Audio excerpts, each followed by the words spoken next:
Hello students, today we are going to learn about the fourth chapter of NCERT book part 1 जिसका title है विचारक, विश्वास और इमारतें, थिंकर्स, बिलीव्स एंड बिल्डिंग्स। आइए जानने की कोशिश करते हैं। इस चैप्टर में हम 600 BCE से लेकर 600 CE यानी AD के बीच जो भी सांस्कृतिक परिवर्तन हुए थे, विशेषकर जैन धर्म के उदय, बौद्ध धर्म के उदय और समाज के ऊपर उसके क्या प्रभाव पड़े, इनके बारे में जानने का प्रयास करेंगे। स्टूडेंट्स, इस चैप्टर में हम जानेंगे कि 6 सेंचुरी BCE से लेकर 6 सेंचुरी AD के बीच में कुछ विशेष प्रश्नों के उत्तर खंगालने की कोशिश की जा रही थी, जैसे कि वर्ण और कास्ट सिस्टम क्या वाकई में गॉड ने बनाए हैं? Are they divine creation? Do they have divine origin? और क्या ब्राह्मण्स सोसाइटी में डोमिनेट करने चाहिए? यज्ञ और बलि का क्या महत्व है? जिंदगी की क्या सच्चाई है? What is the reality of life?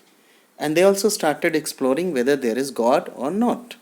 That means atheist या एथीज्म या नास्तिकवाद जैसी विचारधाराओं का भी इस समय काफ़ी प्रचार प्रसार हो रहा था।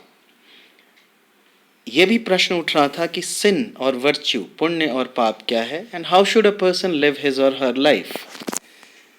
और चली आ रही ब्राह्मणवादी जो विचारधाराएं थीं, उनको चुनौती देने में सबसे आगे जिनके नाम आते हैं वो हैं महावीर और गौतम बुद्ध। और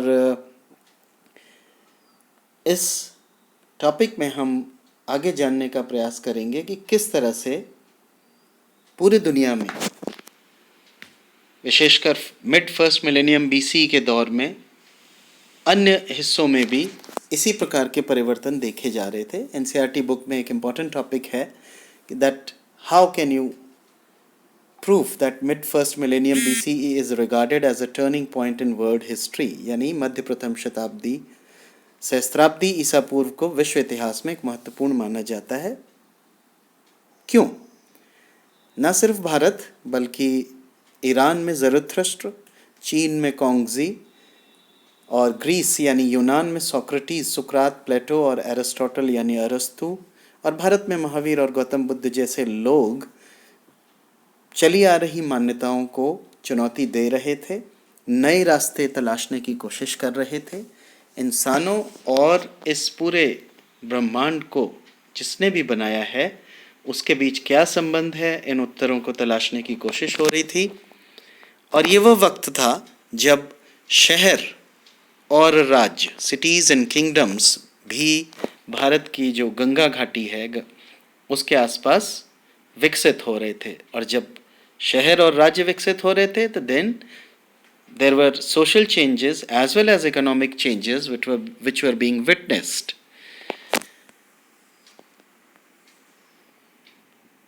6 सेंचुरी BC से पहले और 6 सेंचुरी BC और इसके कुछ समय बाद तक भी सैक्रिफिशियल ट्रेडिशन यानी यज्ञ और बलि की परंपरा भारत में चल रही थी। हमने पिछले चैप्टर्स में सीखा है कि देवताओं को खुश करने के लिए, विशेषकर जैसे अग्नि, इंद्र, इन देवताओं को खुश करने के लिए यज्ञ किए जाते थे, मंत्रोच्चारण होता था, हिम्स वर चैंटेड, सैक्रिफाइसेस वर परफॉर्म्ड, बलि चढ़ाई जाती थी ताकि लोगों को अच्छी कैटल, पशुधन, सन्स, पुत्र रत्न की प्राप्ति, गुड हेल्थ, अच्छी स्वास्थ्य, लॉन्ग लाइफ, लंबा जीवन और इस तरह की जो भी चीज़ें वे अपने जीवन में इच्छा करते थे उन्हें मिल सके। और यज्ञ ब्राह्मणों की उपस्थिति में परिवार के मुखिया और परिवार के अन्य सदस्य करवाते थे। एक यज्ञ के बारे में विशेषकर आपने अपने बचपन में भी कहानियों में पढ़ा होगा, जिसे हम अश्वमेध यज्ञ कहते हैं। अगर आपको रामायण की कथा याद हो कि किस प्रकार महाराजा राम ने अश्वमेध यज्ञ कराया था, तो इससे ये भी पता चलता है कि अश्वमेध यज्ञ विशेषकर राजा लोग अपनी शक्ति के प्रचार प्रसार और राज्य के प्रचार प्रसार के लिए करवाते थे। 6th सेंचुरी BCE के दौरान जो समाज था उसकी व्यवस्था भी हमने पिछले चैप्टर्स में पढ़ी है। इस प्राचीन भारतीय समाज को वर्ण व्यवस्था में बांटा गया था। It was divided as per the varnas, और वर्ण जन्म के आधार पर तय किए जाते थे।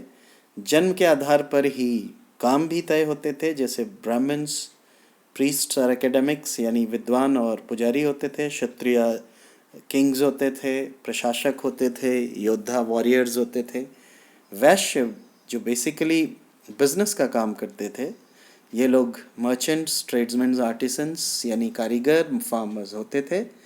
शूद्रस जिनके बारे में काफ़ी हम जान चुके हैं, इनको मैनुअल लेबर यानी शारीरिक श्रम वाले काम दिए जाते थे। और शूद्रों में भी सबसे नीचे जो दलित्स होते थे, यानी जिनको दबा कर रखा गया था, विशेषकर अछूत जिन्हें कहा जाता था, इनको स्ट्रीट क्लीनिंग या साफ सफाई की व्यवस्था जैसे कार्य दिए जाते थे। और ये सब एक सिस्टम के तहत होता था जो कि धर्म ग्रंथों में लिखा गया था, और इन धर्म ग्रंथों को लिखने वाले कौन थे?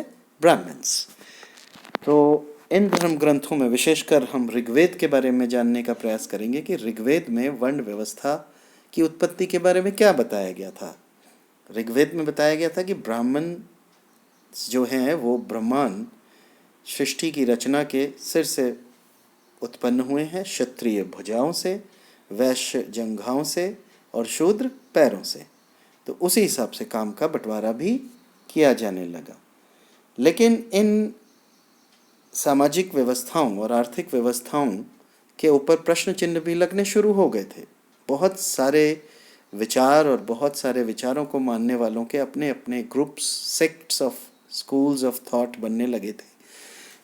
उस समय के ज्ञात सूत्रों के अनुसार 64 सेक्ट्स या 64 स्कूल्स ऑफ थॉट थे, विचारधाराओं की शाखाएं थीं। और विचार जहाँ डिस्कशन में आते थे या डिबेट्स होते थे, उन इलाकों को कहा जाता था कुटागारशाला। जैसा कि आप ये डार्क रेड कलर में देख पा रहे होंगे टर्म। कुटागारशाला एक इस तरह की झोपड़ियाँ होती थी जिनकी छत नोकीली होती थी, और इसके अंदर जो भी विद्वान थे और जो भी यात्री थे या जो भिक्षुक थे जो यात्रा कर रहे होते थे और अगर रुक जाते थे तो वो कुटागारशाला में रहते थे, और फिर वहाँ पहले से ही मौजूद विद्वानों के संग इन बातों पर उनकी चर्चा और बहस होती थी। And what was basically discussed in these Kutagarshalas? Like, we'll take examples of Mahavira and Buddha. Both of them questioned the authority of Vedas. That means they challenged that how can Vedas, which were composed by human beings, decide the division of entire society? क्यों किसी मध्यस्थ जैसे ब्राह्मण की मदद से ही हम उस समय का समाज सारी गाइडेंस ले? क्यों ना इंडिविजुअल अपने हिसाब से डिसाइड करे उचित क्या है, अनुचित क्या है। और ये भी मानते थे कि जो जन्म से वर्ण या जाति निश्चित की जाती है वह उचित नहीं है, उसमें परिवर्तन आना चाहिए। तो फिलहाल स्टूडेंट्स, ये 7 वीडियोस की एक सीरीज़ है। इसमें पहला वीडियो जो है हमने यहाँ ख़त्म किया है। इसके बाद हम फिर आगे बढ़ेंगे। तब धन्यवाद।